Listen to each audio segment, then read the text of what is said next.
जब परिंदे उड़ने लगते हैं तो जमीन पे पैर रखना भूल जाते हैं। वही कुछ चीजें हो रही है आजकल।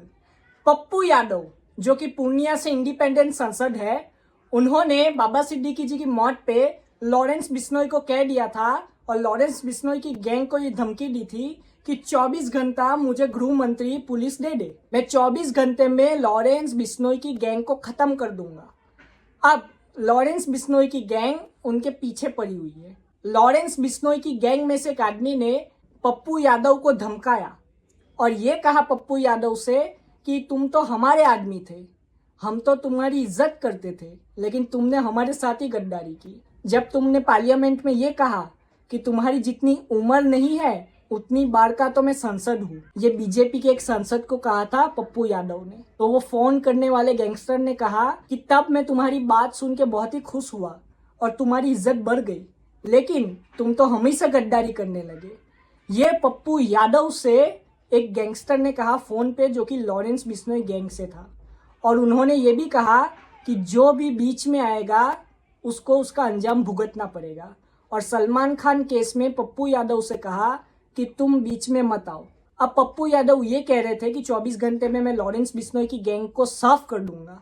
वो पप्पू यादव गृह मंत्री जी से अब सुरक्षा मांगने लगे हैं। वो कहने लगे हैं कि मुझे सुरक्षा दो, मुझे कभी भी लॉरेंस बिश्नोई गैंग मार देगी। अब मुझे ये समझ नहीं आता कि पप्पू यादव जो कि बिहार से सांसद है, उसका महाराष्ट्र में बाबा सिद्दीकी और सलमान खान जी से क्या नाता है। तो मैं कह दूं कि पप्पू यादव कांग्रेस सपोर्टर है और बाबा सिद्दीकी और जीशान सिद्दीकी भी पहले कांग्रेस में थे, फिर वो एनसीपी में गए, लेकिन उनकी आइडियोलॉजी भी कांग्रेस की है।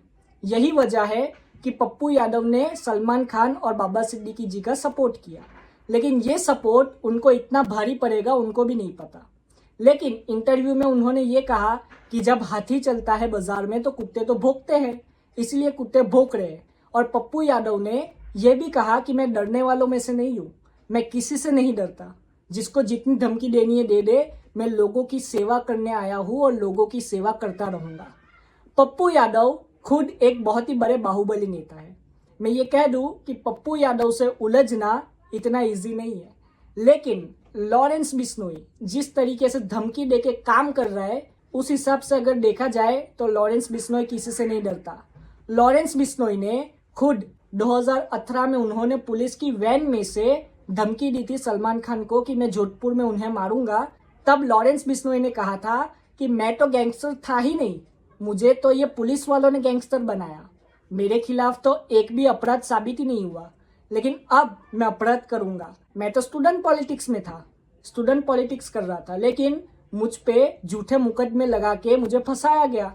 आप लॉरेंस बिश्नोई के गांव में भी देखोगे तो उनको गैंगस्टर मानने के लिए कोई तैयारी नहीं है।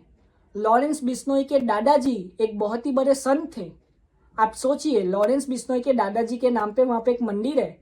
बल्कि लॉरेंस बिश्नोई की फैमिली के पास करीब 100 बीघा जमीन है गांव में। तो आप सोचिए कि लॉरेंस बिश्नोई कितनी अमीर फैमिली से आता है। और लॉरेंस बिश्नोई के पास लॉ की डिग्री है। तो आप सोचिए कि एक गैंगस्टर जिसने लॉ किया है और वो अपनी पूरी गैंग चला रहा है, और उस पर यह भी आरोप है कि पॉलिटिशियंस का उसको सपोर्ट है, बल्कि वो जेल में बैठ के यूएस और कनाडा में जो खालिस्तानी समर्थक है उनको मरवा देता है।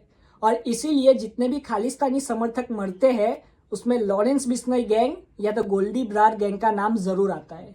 और ये जो सारे गैंग वाले हैं, अब ये इतने बढ़ चुके हैं कि गिने भी नहीं जा सकते। ये उनके ही आदमी ने कहा है। जब एक रिपोर्टर बाबा सिद्दीकी, जिनको गोली मारी गई और जिसने गोली मारी, उसका इंटरव्यू लिया, उस गैंगस्टर ने कहा कि हमारी गैंग इतनी बड़ी है कि कोई सोच भी नहीं सकता, उनकी सोच से भी बड़ी है। और उसने ये भी कहा कि हमको कोई खत्म नहीं कर सकता, क्योंकि हमारे जो टार है वो इंटरनेशनल तक जुड़े हुए हैं। तो आप सोच सकते हो कि इनका ऑपरेशन कितना बड़ा है।